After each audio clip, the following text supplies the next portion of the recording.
Good morning, good afternoon, or good evening, wherever you're joining us from around the world. Welcome to Web3 Warriors, episode 96, featuring Colin Murphy, aka Murph, director of events for Decentral Games and an avid proponent of Web3 and the metaverse. How's it going, Murph? Thanks for joining. Doing well, man. Thanks for having me. Excited. Very excited. Look forward to discussing the metaverse and specifically your very interesting and innovative platform that you guys have over at Decentral Games, which was one of the first, if not the first, casino that I ever saw in the metaverse. So welcome everyone to Web3 Warriors. I'm David Krome, your host. Go by Krome in the metaverse. And today on the show, we're going to be looking at the topic of gambling in Web3 and specifically, casinos in the metaverse, other use cases we've seen around cryptocurrency that encourages and really kind of gamifies the gambling experience a bit more in the digital world. So of course, there are those who say that gambling is essentially or that crypto is essentially gambling in and of itself, right? And a lot of people don't see the intrinsic value in the decentralized cryptocurrency network and really the mission of what crypto is all about. And these days, with a lot of the meme coin action and a lot of people investing on pure speculation and just for the culture and all that fun stuff, it's hard to argue that there are some gambling aspects when it comes to Web3 and crypto. But we know that we're here for the technology and we're really here for the disruption and the innovation that cryptocurrency brings. And so while we are all about the tech, I think it's an important conversation to look at gambling and look at gaming and look at how cryptocurrency and the blockchain and the metaverse, importantly, can actually disrupt the current gambling or gaming industry as we see it. So I'm going to highlight like a few points that I see kind of really maybe changing the game for the metaverse or for the casino space, for the gaming space. But then we'll definitely turn it over to Murph and hear about, how exactly Decentral Games is taking on this interesting new frontier. We're hanging out in the Decentraland metaverse right now in one of their casinos that they have in Decentraland called Tamanoia. So that's what you'll be seeing in the background for those of you in the live stream checking it out. So looking at the use case of gaming in the metaverse and on the blockchain, I think the most obvious one that kind of jumps out and that I really thought was interesting about how Decentral Games is pitching it is the reward system, right? So I think that a lot of people in the gaming space, in the gambling space, are used to just putting their money on the table, hoping for the best, and if they win, they win. And we're using the slot machines and all that kind of stuff, but generally you're not really thinking about like, how am I going to get rewarded just from being here, just from being part of the experience, right? And so with Decentral Games, and I think with really any casinos that are going to be embracing blockchain and embracing the metaverse and Web3, there's this opportunity to actually get rewards on the back end just for being part of the community. So Decentral Games has kind of positioned this as you are the house, and they always say in gambling, the house never loses, right?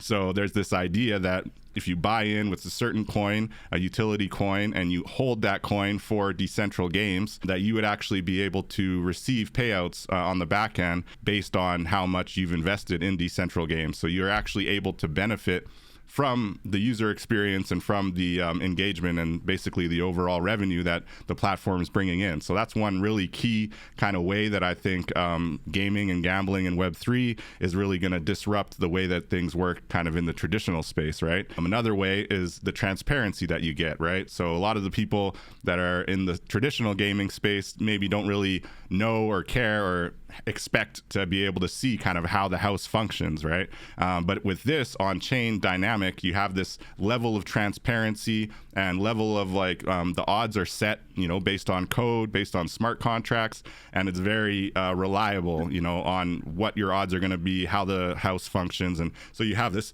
new level of kind of transparency. So that's a second point that I think is really interesting and potentially disrupting for the industry. And then lastly, similarly, is the accountability, right? So you have the accountability of your transactions, the accountability of knowing if you win, you're going to be paid based on a smart contract function or even just based on the programming of the casino or the platform that's using it. So I know Decentral Games has a mix of on-chain and off-chain data, and it's a really interesting kind of innovative platform that they're building out, and they've even gone through different iterations based on, you know, fee structure and what's feasible and what works and what doesn't. So really looking forward to hearing from Murph about kind of that journey and what Decentral Games has done. I believe they've been around for 3 or 4 years now in the metaverse, through the more difficult times when the metaverse was quiet. People were saying the metaverse is dead, and now here, as things seem to be slowly picking up in the crypto space and slowly in the metaverse space as well. So really eager to have you here, Murph, and eager to have a good conversation about gaming in the metaverse.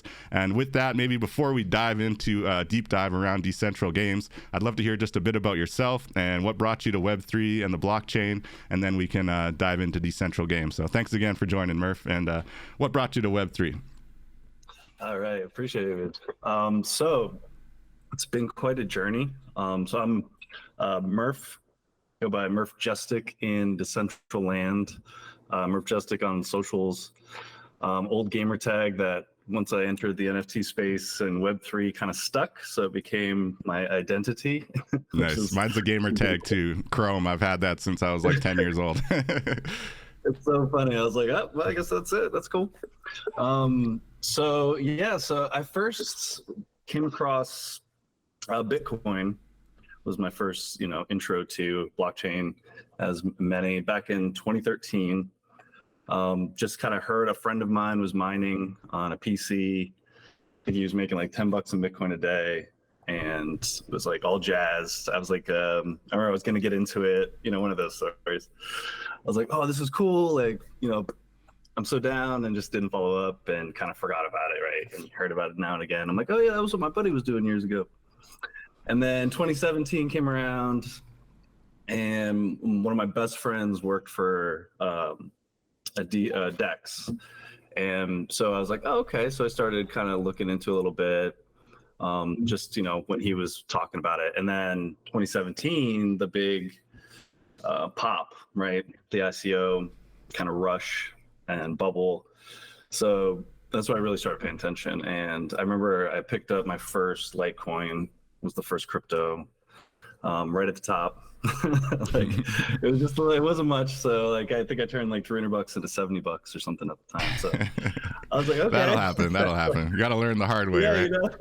But it was, which I think was probably a good experience, just because it made me wary from the beginning, and just conscious of that. So, but it really opened my eyes to the tech and kind of what was going on and the excitement. So I just started digging in and, learning about these little airdrops. I was like, trying to pick up like polymath back in the day. I still have some of these tokens that were airdropped that really aren't doing much, but almost like souvenirs, right? Yeah, no doubt. And then I guess I just kept on that journey as like a side hobby. And then later on, I met my ex-wife, and she was doing AML and started looking at managing Bitcoin ATMs. So doing the anti-money laundering for those. So I got involved with her, and we were managing Bitcoin ATM machines around locally.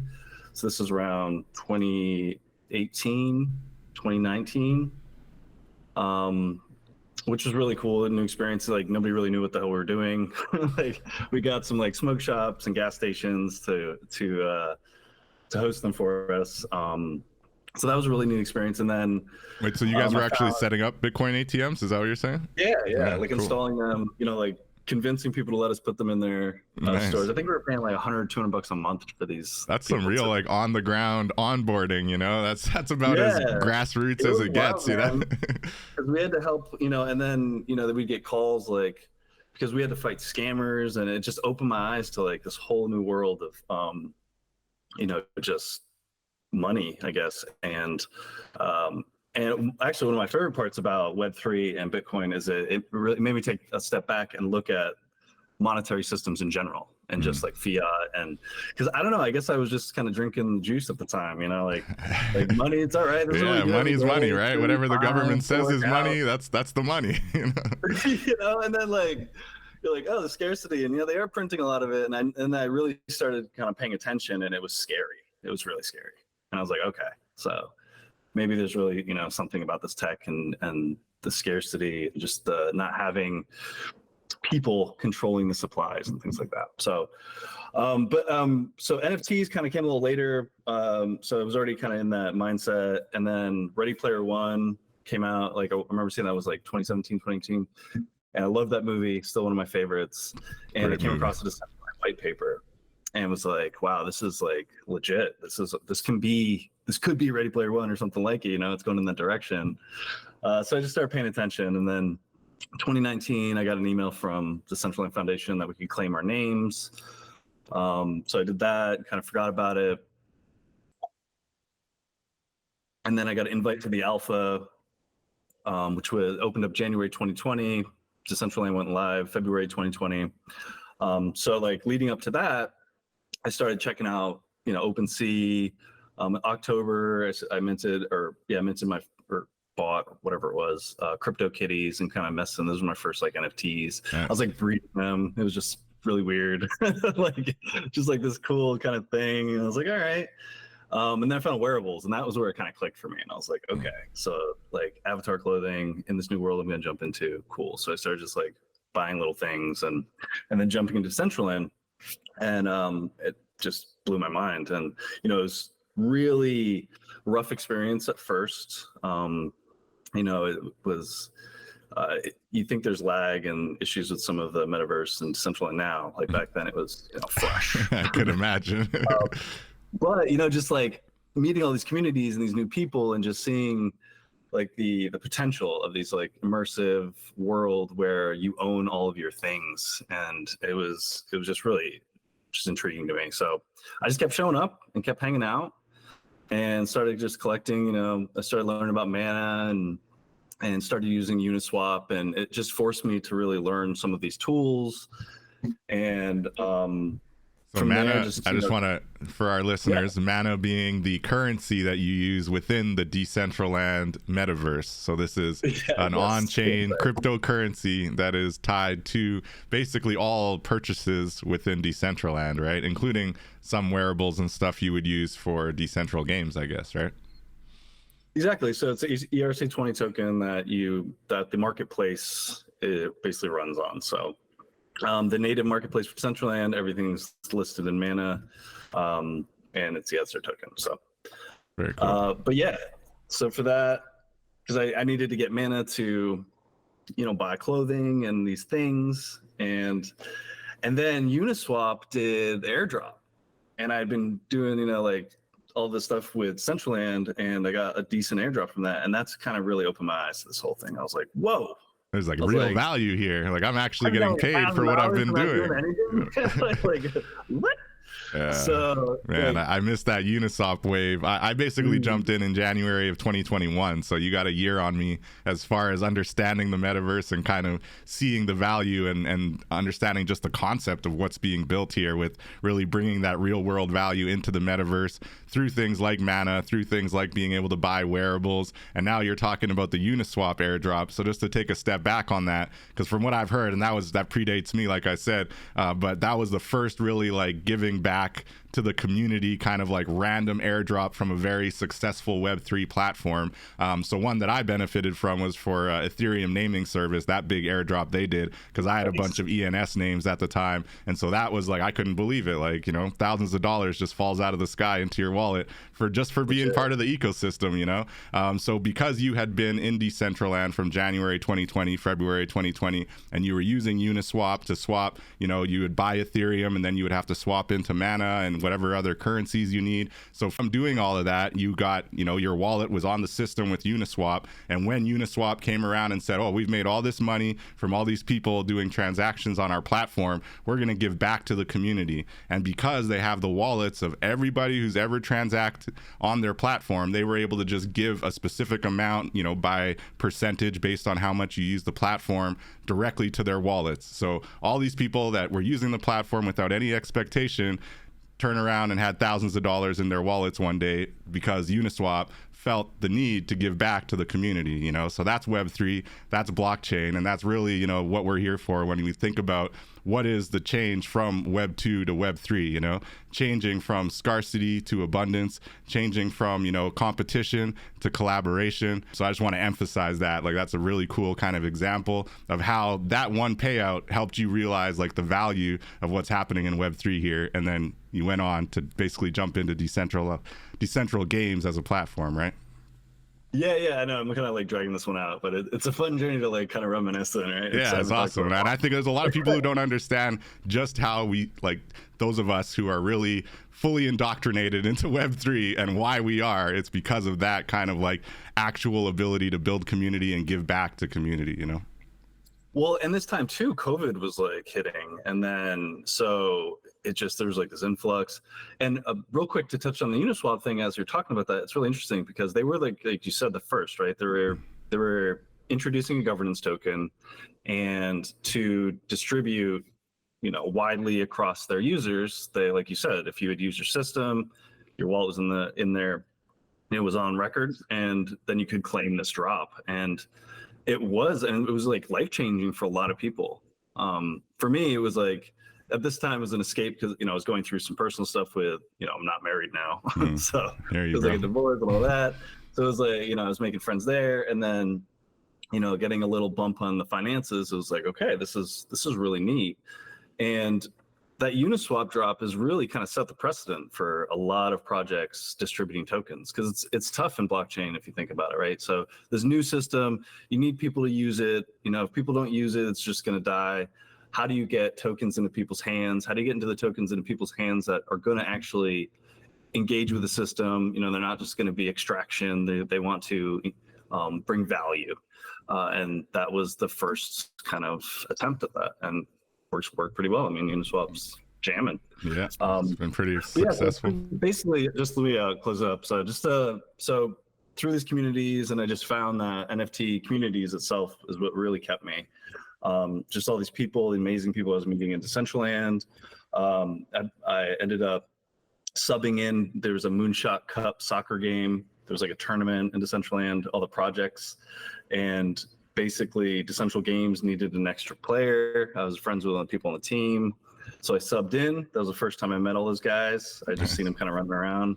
And then, you know, one thing led to another. A month later, I was working just on the side as like a community manager. And this was prior to the release of the first casino. So we went live December 2020 with the original DG token, opened up. It was a self-custody crypto casino on Polygon, first of its kind. And that really took off. So I was part-time. And then by February 2021, I left my corporate gig for a larger accounting firm and started doing this full-time. Let's go. And that was years ago, man. And here we are. Feels like a lifetime ago now, right? So Web3, it's like 2-3 years. It feel like 10 years, you know? He's like, oh my gosh, I can't believe it's 2024. Yeah, that's wild, man. That's really, really cool. Thank you for bringing us through that journey into Decentral Games. And the fact that you kind of made the bond more official by playing soccer in the metaverse is pretty freaking cool, you know? So, yeah. Well, it's just kind of like, these are those things like, just don't turn down opportunities. Like anything that happens, you know, it's like, why not? Like, yeah, and embrace things that you actually are interested in, right? Like, I mean, exactly. I personally jumped from a corporate gig into fintech, and I give blockchain a lot of credit for that personally. So I think that, to your other point that you mentioned about how like just getting into Bitcoin and being understanding of the financial system, understanding, you know, financial technology, how money moves, how money works, why money is being inflated, and how we can hedge against that, all that kind of stuff. Like, I had heard about it. I had like read, you know, Rich Dad, Poor Dad, or, you know, was familiar with the concepts around it, but I hadn't actually like seen a full use case and understood the potential of investing, you know? So really, really cool. And thanks for sharing that. I think there's a lot of value just in that story alone. So switching gears to Decentral Games, we're walking around in this really cool metaverse casino where people seem to be making some money. They're throwing dollars in the air. I don't know.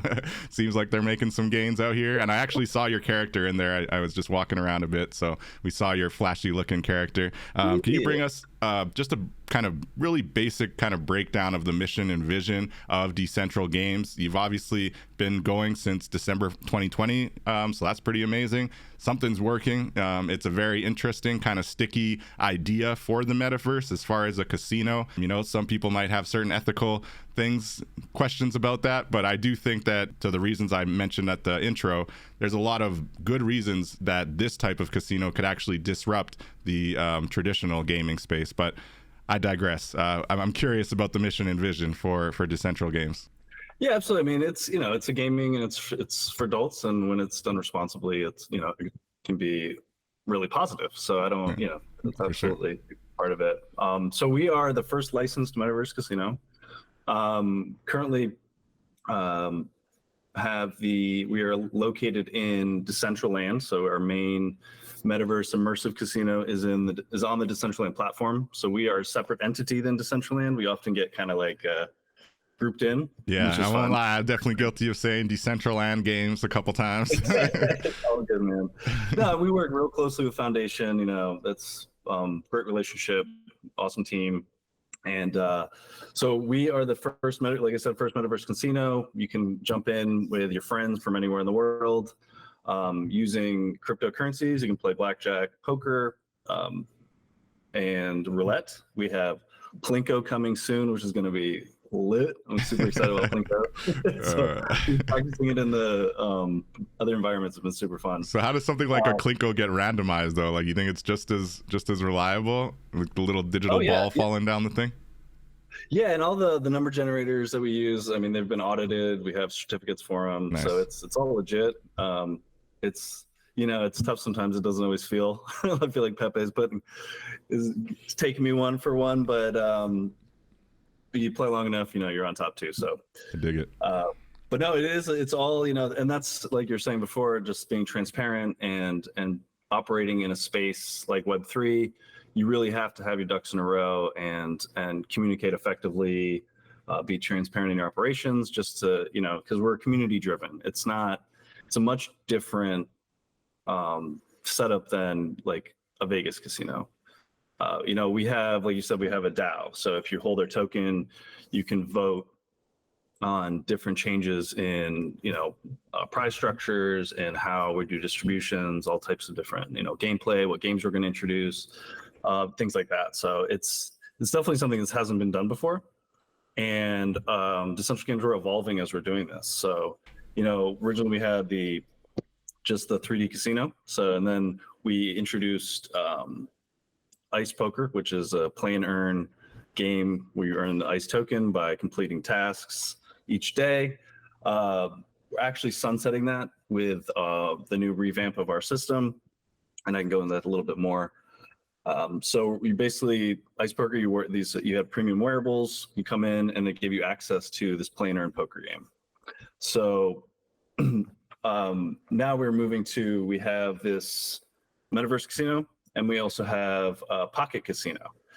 So we want to expand into mobile gaming as well. So it's pretty cool though, where you can jump in the pocket casino and you still have your DCL character as your profile picture guy. So it looks just like your dude in the metaverse. Nice. And you can play cash games of poker, like right now on bag.win. So we have USDT tables and all different blinds, and it's been a lot of fun. We just introduced, it's a pretty new product, been getting a lot of traction. It's been pretty popular. We will also have, in the near future, you'll be able to play roulette and blackjack on your phone too. So that's going to be pretty cool. Sweet. So that's bag.win, you said? Yep. Yeah, bag.win. If you're interested in the mobile option, you can check that out. And it syncs up with your Decentraland platform user. And it does look like it uses MetaMask still to log in. So it's got a little bit of on-chain connection just from the jump to set up your user. Yep. Very so cool. It's going to, so basically to use any of our products, you go to our site, you deposit into your casino balance. Pretty smooth process, you know, and right now, so as long as you're in a region that allows for gambling, it's all, you know, through IP. So we have to stay within regulations. We're compliant. across the board. And so once you deposit your casino balance, it shows up in all of our games. Awesome. And then you play there, and then you can pull out whenever you like.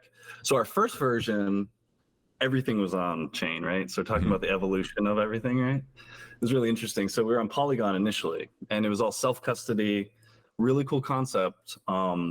But Polygon, began to spike, and then that became unreliable. And then we were at a point where whenever there were spikes, like whether the player won or lost, we were still losing money. So it was like, and then, it's part of the journey. So we realized that not everything needs to be on chain. So all of the important transactions, all of the settling, all that's on chain. But the microtransactions is going to be on our servers. Amazing. So I did want to acknowledge the chat, because actually right from the jump, like I was still in my intro and Grayson came in with the question about the on-chain versus off-chain, and I think you just touched on that a little bit. I also want to give a shout out to K-Bot and Sacred Clowns. Brooke in the chat, appreciate you. Brooke saying, sweet Plinko, just take my crypto. She's down.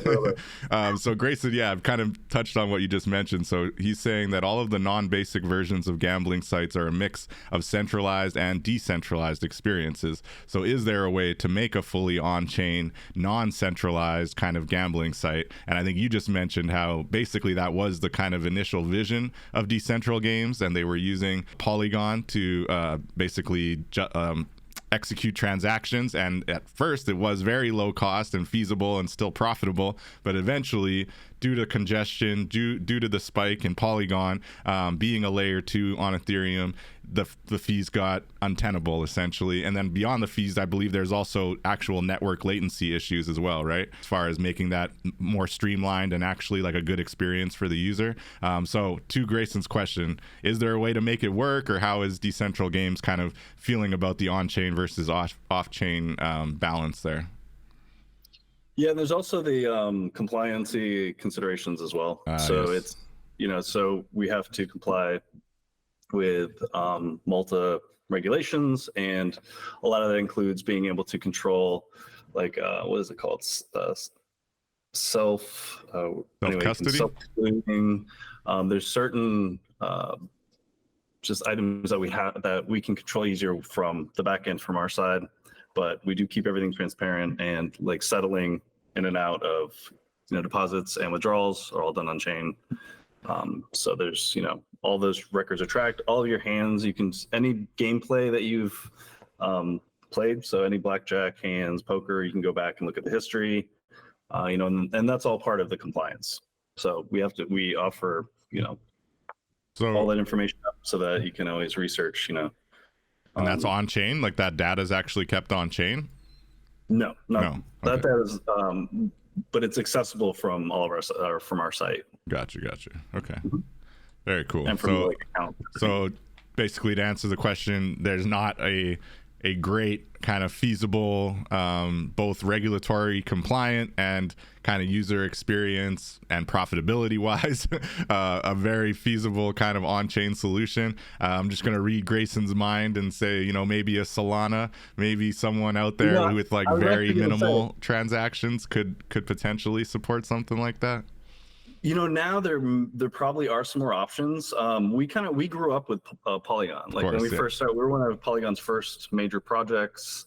And then there just wasn't all of these L2s back then. So or even new L1s like Solana, right? Yeah, we're integrated into Blast now as well. It's like a new yield bearing L2. Actually, we have a big campaign right now. Bag is on Blast. If you deposit from Blast into our ecosystem, your casino balance, every wager you're earning Blast points. So there's this, I don't know if you're aware of the big Blast campaign going on where you earn vaguely aware. I am not in though. I have not jumped in. With the different app. Well, we were one of the Big Bang competition winners. So we're getting this huge allocation of Blast points, Blast Gold.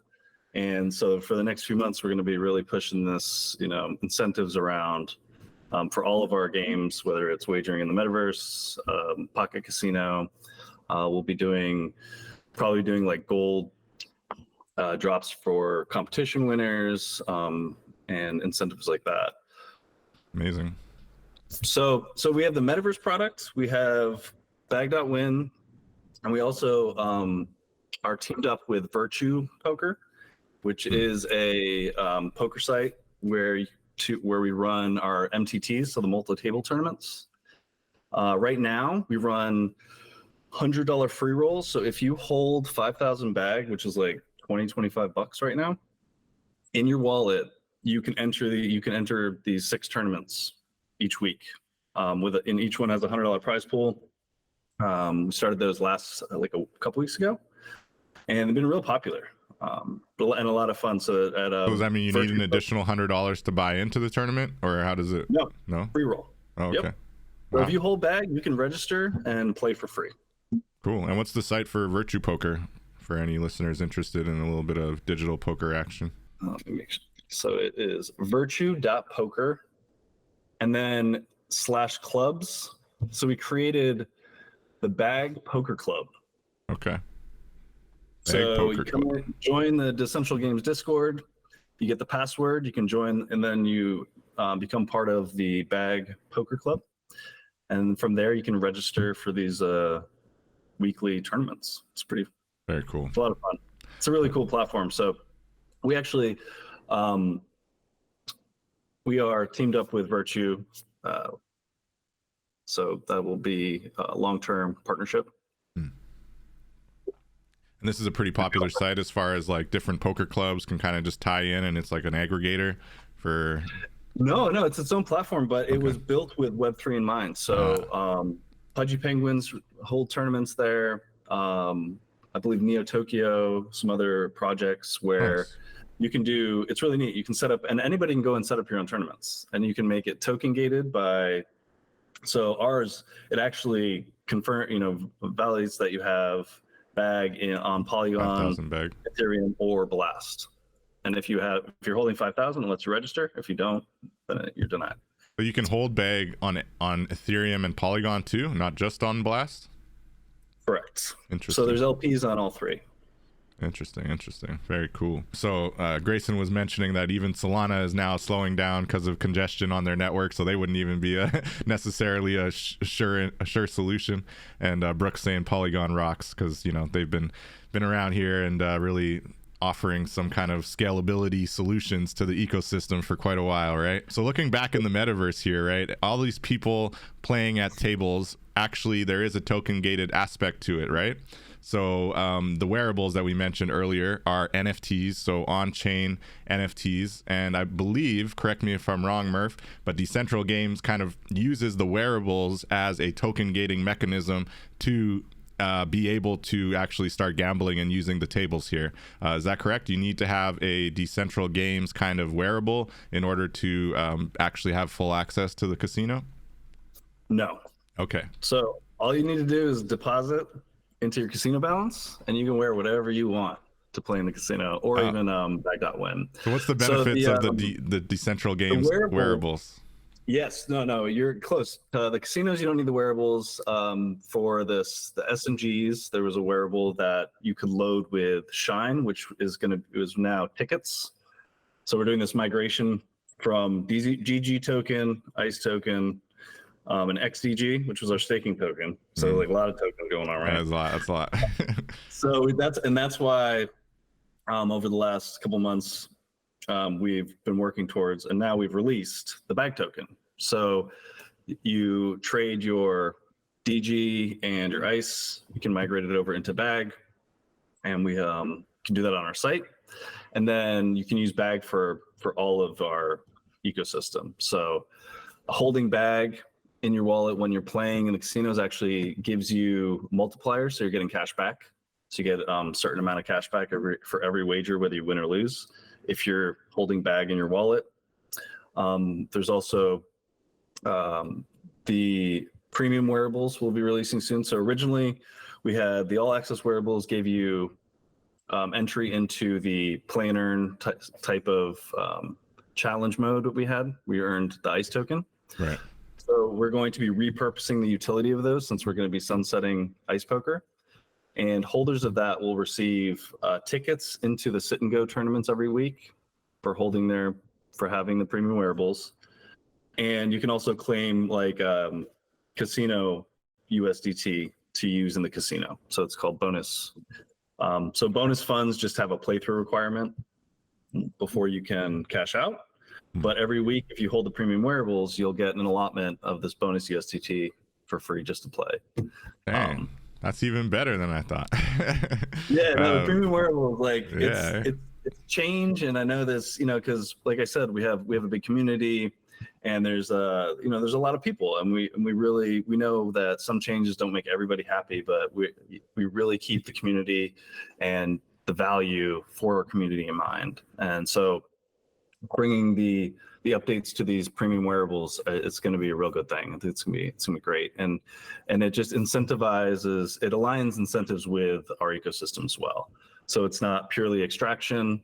You're going to have people engaging with the platform that want to be there, and they'll be rewarded for it. Amazing. I'm looking at the cool wearables you got on your site here. And how early did the Decentral Games marketplace kind of come to fruition? Like, was it always part of the vision, or was it something you kind of realized could be valuable later? I'm just curious about kind of the thought process around that and integrating that, because everything you just mentioned about the premium wearables, giving higher yield, giving bonus USDT that you have to actually use. You can't just cash out and take the bonus, right? You have to like play and gamble. And if you happen to win, then you're actually going to get winnings on free money. So that's pretty awesome. Well, yeah, and you're still getting your cash back on that when you're betting, right? Because you're getting, depending how much bag you hold, and you can use them you can use all your bonus funds in the casino competitions. Which the 1 hour competitions we do, it's like 500 plus some prizes. The 24-hour competition that's going on right now is about like 700 prizes each weekend. Wow. Including wearables, crypto. It's been a lot of fun. They're a lot of fun to run too. That's awesome. I realize I can't play in all of them, so. Yeah, I can imagine it gets to be a bit much. But yeah, to the question, how did you come up with the idea, and how long have you had the DG wearables? Have they always been kind of part of the system? So originally they were the all access wearables that gave you access into the challenge mode. So we were releasing those back, it's been a year and a half, couple years now. And those we released, I think 16 or 17, maybe more. Yeah, don't hold me to that number. Collections, which had 5 each, and then you could level them up each 5 times. We've had some really cool partnerships. We had a Mutant Ape Yacht Club hat. We did like beanie that you could level up, and it got you into the games. We've worked with CoinGecko. Partnerships with our sit and go products. We've been busy. Very cool. Looking through the secondary market here, I'm curious how much they were when you had to buy them new. I remember about 2 months ago, I was looking through here. I mentioned to you before the show, and there was this really cool set of Egyptian wearables that I was about to buy, and they were like, I could have got like 3 of them for around 0.06, I think, and I was really thinking about it, and then I came back and they were gone. And now when I look through the secondary, I'm looking for Egyptian wearables, and like the best one, I can get one for 0.047, I think. But very cool. I love the different vibes, the different themes, and I like that they give you kind of premium benefits in the casino and in the platform. So that's really amazing. The use case for like NFTs, right? Sorry? Yeah, they used to be real expensive. I was thinking, yeah. I think we're benefiting from that downtime in the market right now. So I'm still definitely considering it. As I mentioned to you before, like personally, haven't done much gambling myself and don't have a great track record when I do try the few times that I have. But I do like playing poker with friends here and there. And I do like blackjack kind of just for fun as well. So I've definitely been interested. I've been kind of looking at Decentral Games ever since I heard about it, really back in 2021. But haven't had the time or liquidity to be like, oh, let me try this out here. But it's really amazing. And kudos to the whole team. And I really think the way that you're incorporating the NFTs, incorporating the wearables, adding the different kind of on-chain token-based benefits and rewards is just really, really fascinating.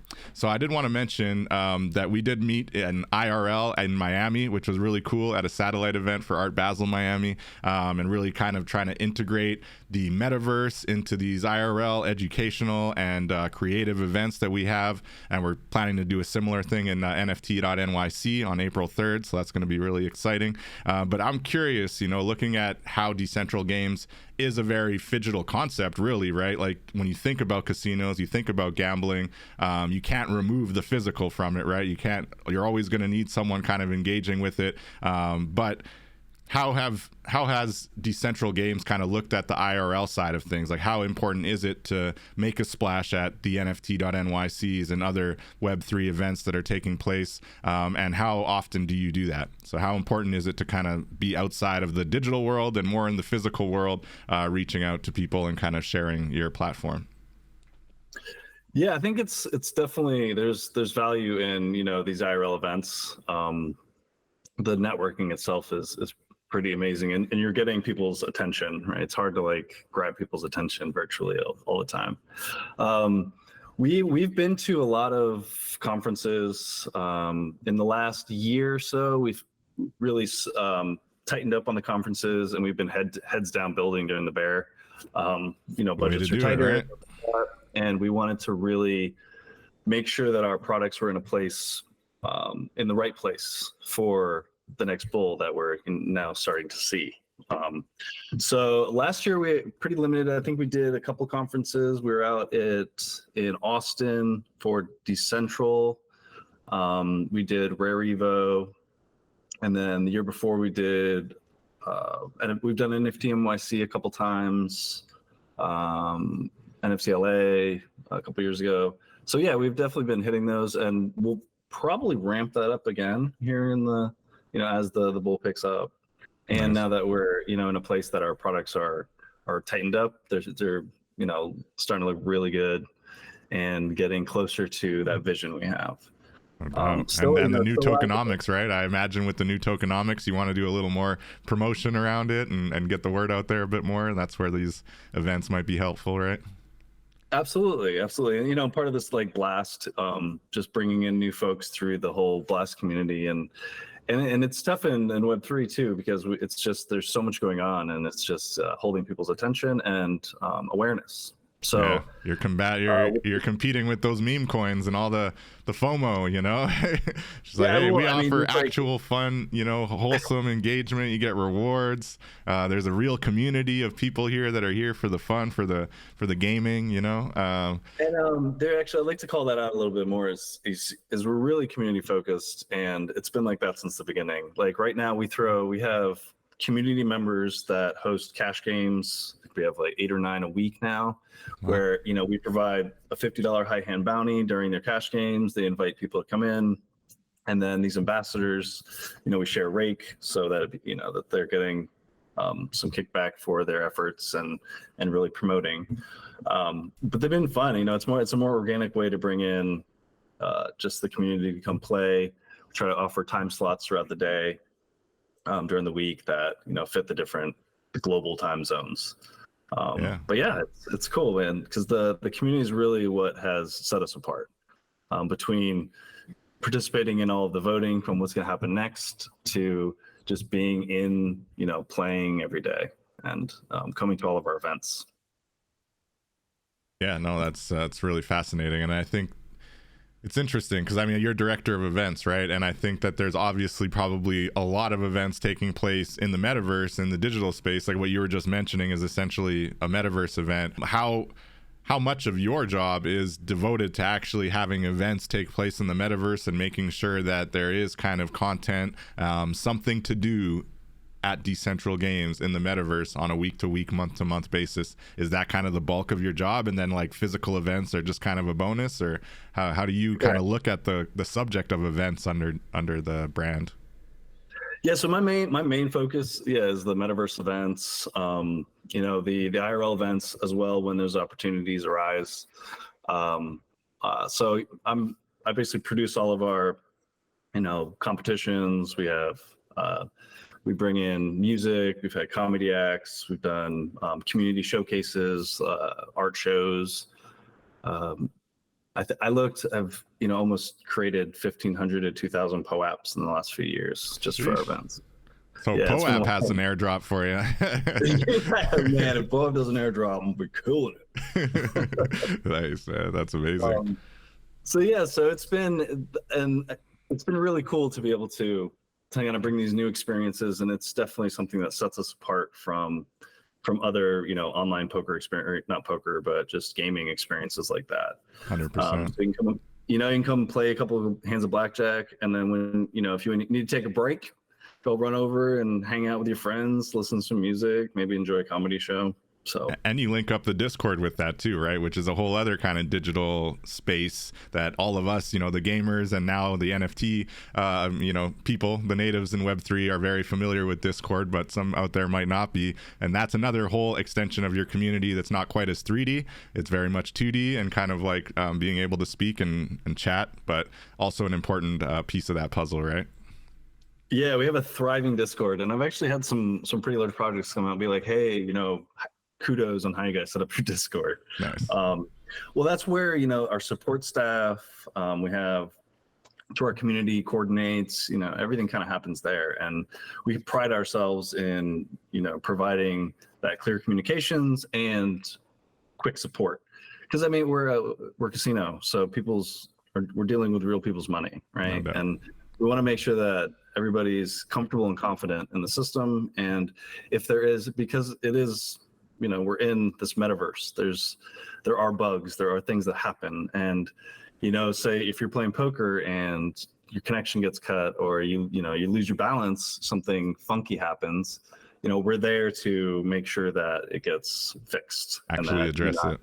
That's great. Absolutely. So customer service is even beyond that. It's community service, and there's like real complete transparency. And if you guys mess around, you better believe the community is going to be at your door with pitchforks, because I love our community, and they are not shy. So amazing.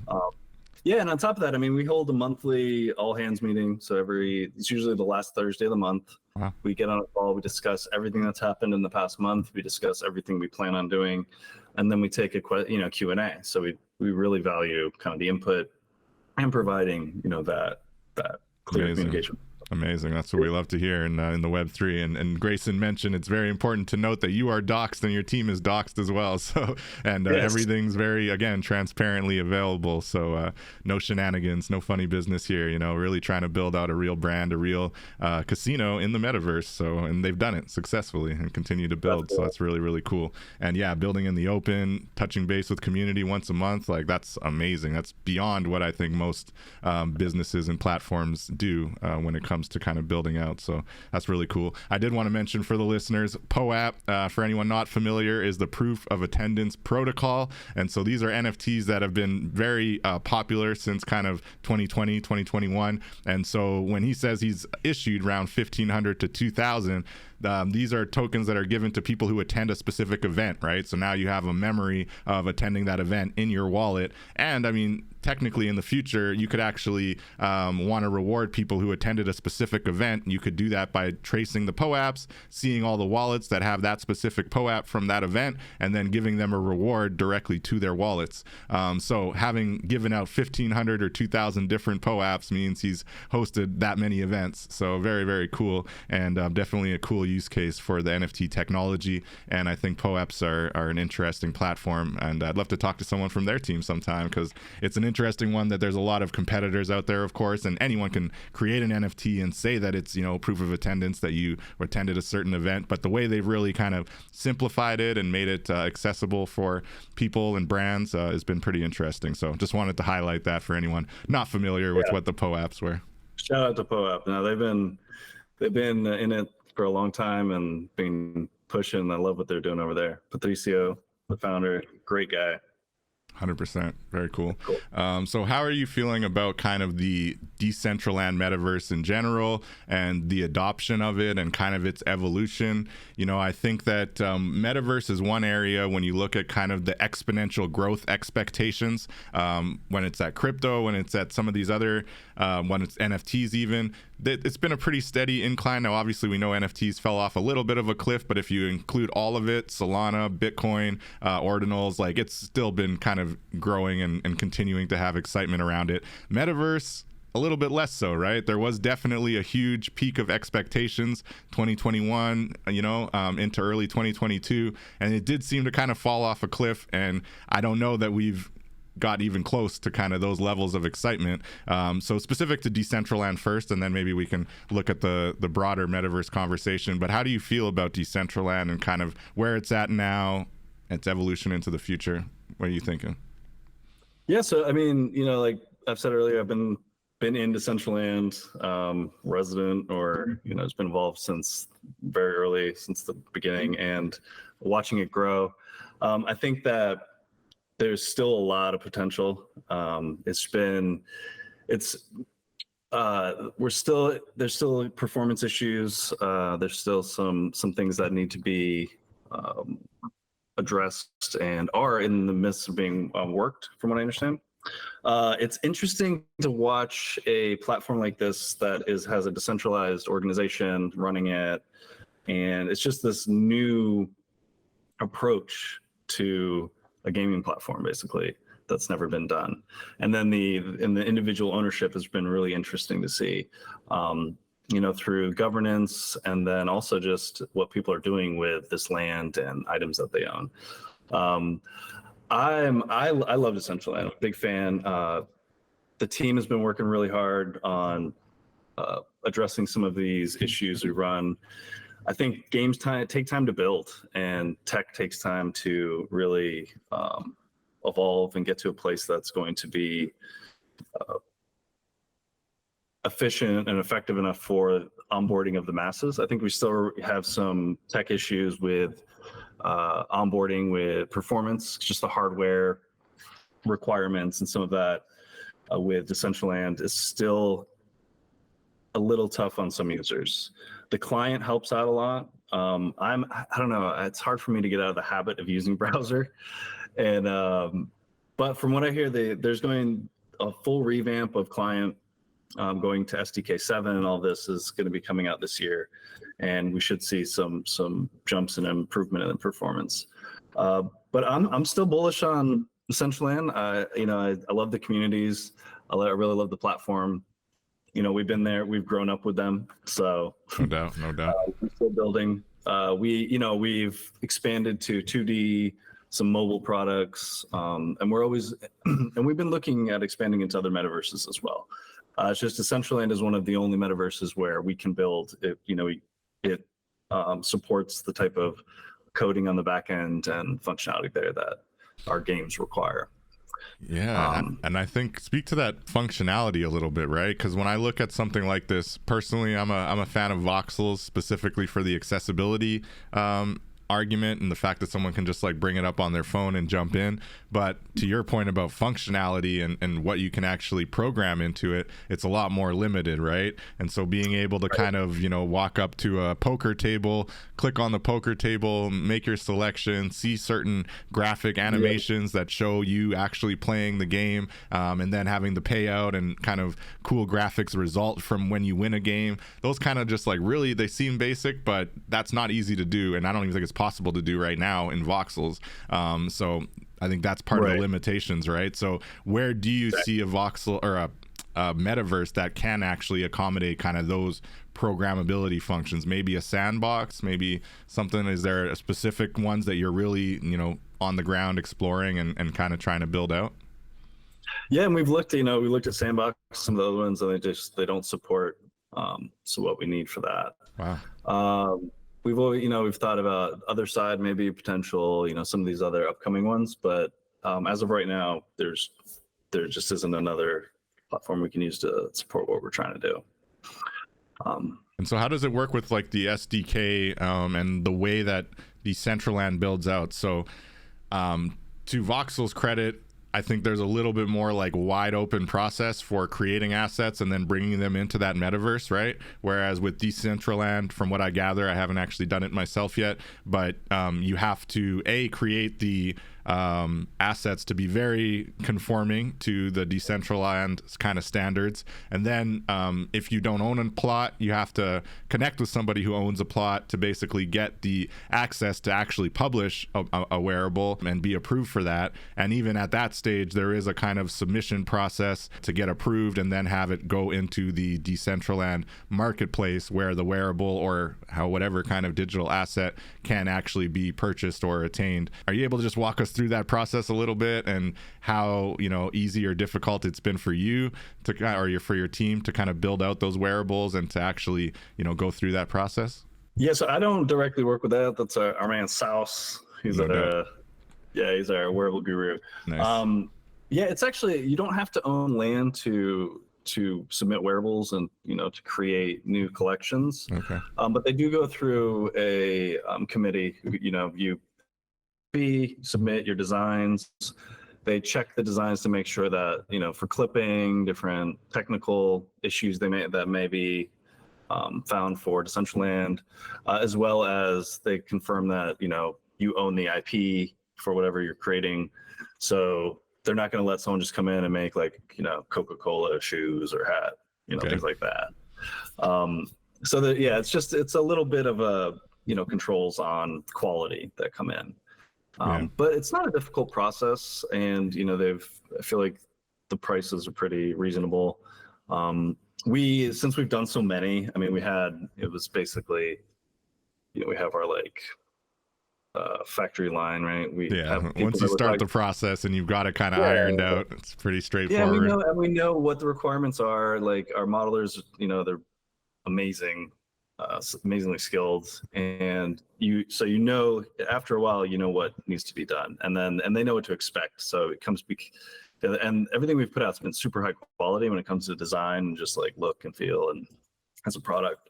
And then as changes are made, you have to go back sometimes and make updates. Like, they introduced hand slots. You had to go back and like take off the hands and everything, stuff like that. Right.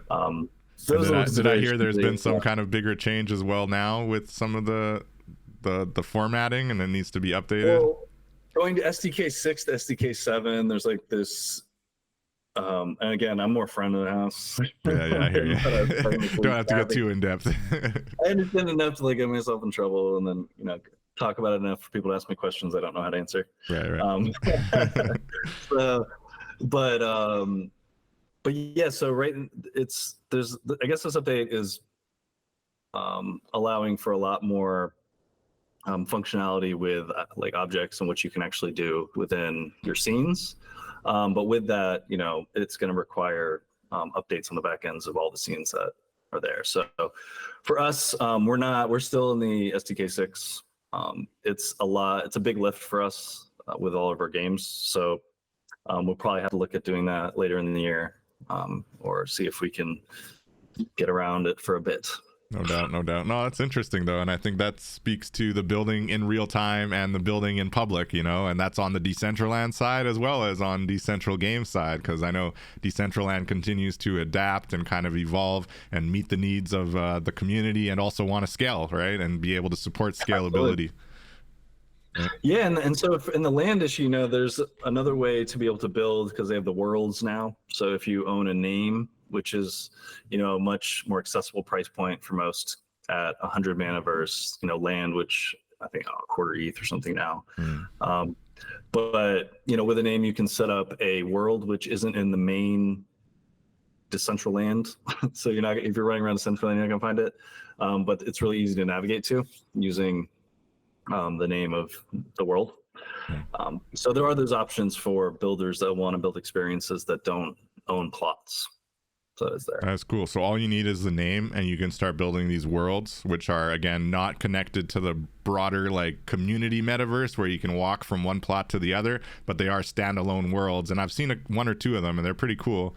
And then you can obviously build that out for your own functionality and share it with your community, and, you know, create actual experiences in there. So all you need is the mana name for that. Yeah, and then you can even, like, so if you can teleport to them too as well, set up like a teleporter on our main, so you can actually connect it to the main metaverse and just jump out via a link. Yeah, you know, and I can envision a world where Decentraland is it's a giant, you know, realm of portals to these little experiences, so it's like each main plot can host so many, almost introductions to what the big realm that you're gonna portal into would be. But Awesome. Yeah, I can see that's really cool. I'm going to take a closer look at that for sure. So 100 mana is not too bad. But yeah, those plots, I mean, a quarter ETH is not as bad as they have been. I know they were at some point several ETH, but 0.25 is still a good, cool $1,500 or something at this point. Don't quote me on that. I haven't looked in a while. Well, whatever. Yeah.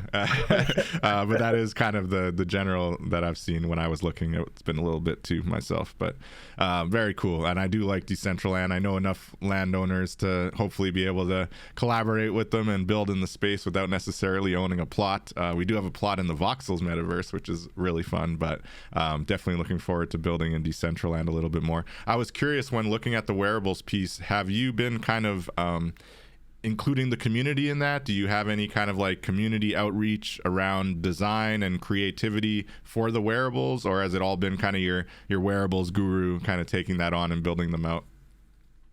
We've actually done some really cool collabs with the community. We have KJ Walker recently did a really cool comfy hoodie hoodie. We'd collabed with familiar with Dollhouse and Tank Poker in her group, done some wearables with them. Rustan, he's a body painter and artist within the community, does really amazing work. We did a cool skin with him recently. It's like a body paint of king and queen, depending on what your avatar is. So we'll like collab, and then they can distribute theirs or sell them how they want to, and then we'll give some out in like our different competitions and have different ways to access them. And they're usually like limited mints, things like that. Very cool. Yeah, we've done a lot of collections internally, but through the last few years, we've done quite a few collabs with partnerships and things as well too. Awesome. Yeah, shout out to Tang Poco. I'm actually rocking her dollhouse sweater in the metaverse right now that she hooked up. She's been on the show, and definitely the dollhouse brand is very cool, and I love that they're so active in the metaverse. I actually saw it was last week or 2 weeks ago, they had jumped into the Sandbox metaverse, and they were she was bringing her community in there, and they were experiencing that, which was cool to see. I love to see the cross metaverse kind of experiences, and I do hope that Sandbox becomes more popular and works out the way their kind of vision and white paper kind of said that they would be evolving. They've gone a much more kind of corporate route, and they've definitely courted a lot of like celebrities. They got Snoop Dogg in there and a few others, but they haven't been as open and available, and I'm wondering if part of it is just not wanting to fail to meet expectations, so they've just been like slow walking it, but I hope to see it kind of grow into more, because I do think they're another one that's really kind of exciting and very on chain, right? All the assets are on chain. You buy the land on chain, just like Decentraland or Voxels, and even the wearables and the different avatars are kind of on chain. Have you had any experiences in Sandbox? Any thoughts towards that evolution? Yeah, no, I've been following Sandbox since pretty early. I have a couple avatar skins. I actually jumped in with Tang the other day when she did the little run around. And I love this new trend of like our Decentraland communities or people from that community jumping around and hanging out in these different spaces, and it's not just we can only be friends over here. It's right. Really Web3 peeps. That's it. But Sandbox, I don't know, like those are different in their modular versus Decentraland's open world. So they have different challenges because like you run around Decentraland, everything's loading up around you. It's seamless from one spot to another. Right. Where Sandbox, really the lobby is just a real fancy menu, it's like an engaging splash page, because you're just, you're finding portals and you're jumping into these standalone experiences. Right. So it's a bit different. And I don't that's where I'm curious, because I know that's the way it is now, but from what I gathered, the goal is or was to have the seamless experience and to be able to walk from one plot to another and to not have this like you say, kind of like main area where you can run around, and it is cool. It's definitely a metaverse, but you're jumping into a portal, and then you link into another kind of closed off space that again is pretty big, open 3D world, definitely still metaverse, but not interconnected, right? I've been thinking that eventually it will be that interconnected, running all over from one plot to the other, and for whatever reason they just haven't gone there. But maybe they are just kind of scrapping that and going with the more kind of closed off experiences, which is fine. That's kind of like a spatial, but the downside of that is people have paid a lot of money thinking that their plot besides Snoop Dogg was going to matter because they could just walk over to Snoop Dogg's plot, right? Yeah. I'd be able to spy on Snoop Dogg, sorry. Yeah, no, you're not finding him. You're just walking to the edge of your plot, and then you got to find a portal, and if you don't have the right avatar, Snoop ain't letting you in. So no, it's really cool. I hope to see it grow and expand into more and become that open world that you're mentioning. So that's where I'm a little fuzzy on it still, but I love the look of it. I love the vision, so we'll see where it goes. Murph, just curious, what are you most excited about going into 2024? And I think you mentioned Bag, you mentioned the mobile app, so there's a lot around the corner for Decentral Games. What are you specifically looking forward to most this year and kind of into the future? Yeah, just this bull run, just the gaming coming out. I'm stoked about some of the partnerships that coming forward, and just the evolution of our games, like getting Plinko in. We're going to continually be adding some new features, and just bringing in the next billion people to the metaverse. Billion people, let's go. Even a million new people right now would be pretty awesome. But yeah, let's go. Let's get it. Billy. Yeah, man, I'm excited to see the hype back in the space. I'm excited, just to get the attention back on all of these amazing just products. Let's go, 1000%. Well, I really love how you're disrupting the gaming industry and bringing in this new kind of community-focused gaming option. And it can be fun. It can be about more than just making gains, and definitely not even trying to be a FOMO. You're not advocating for you need to be here. You're gonna miss out. You're gonna make money here. It's more just we've got an awesome community. If you enjoy poker, you enjoy blackjack, you enjoy roulette, now we got Plinko coming in. It's just a cool place to hang out and connect with other people who maybe also enjoy those things. And then you connect in the Discord, and it can lead to all kinds of other friendships and opportunities. So very, very cool. And your experience is very Web3, man. And I love how we both kind of jumped out of the corporate rat race and jumped into Web3 or fintech. And so I think we have a similar experience in this Web3 wave and where things are going. So I really appreciate this time. Any final words before we wrap up here? Yeah, check out Bag Token. It's our just dropped. Definitely check out the Blast, all the cool incentives, the big program they're doing over there. Get those Blast points. They're going to be doing a huge drop. Come check out what we're doing, man. Would love to hear from anybody. My DMs are open, and can answer any questions. If anyone wants a tour, let me know. And just excited to see, excited to be on this journey with everybody. So amazing. Everybody, great weekend, and appreciate you showing up. There you go. Thank you for the alpha on the Blast token. You heard it here. Anyone check that out? Definitely looks like they'll be engaging in the airdrop season that we're all enjoying. So I'm going to be checking that out for sure. And I really love what you're building out, and definitely like that you're taking the community approach. And we'll stay connected. Connect with Murph on Twitter at MurphJestic. Definitely follow him there. Very accessible. And jump into Decentraland and go over to Decentral Games. Their website is decentral.games, and you can find all of the information on all the stuff that we discussed here right over there. And appreciate you all. Appreciate you, Murph. We'll be in touch. Thank you so much. Hopefully we can connect in New York, or at least engage with Decentral Games somehow at that metaverse event we're pulling together. So really excited about that opportunity as well. Thank you, Murph. Let's talk. Hey, thank you so much for having me, man. This was so much fun. I really enjoy it. I love what you're doing. And until next time. Appreciate you, man. Till next time, everyone. We'll catch you in the metaverse. Take care. Peace out.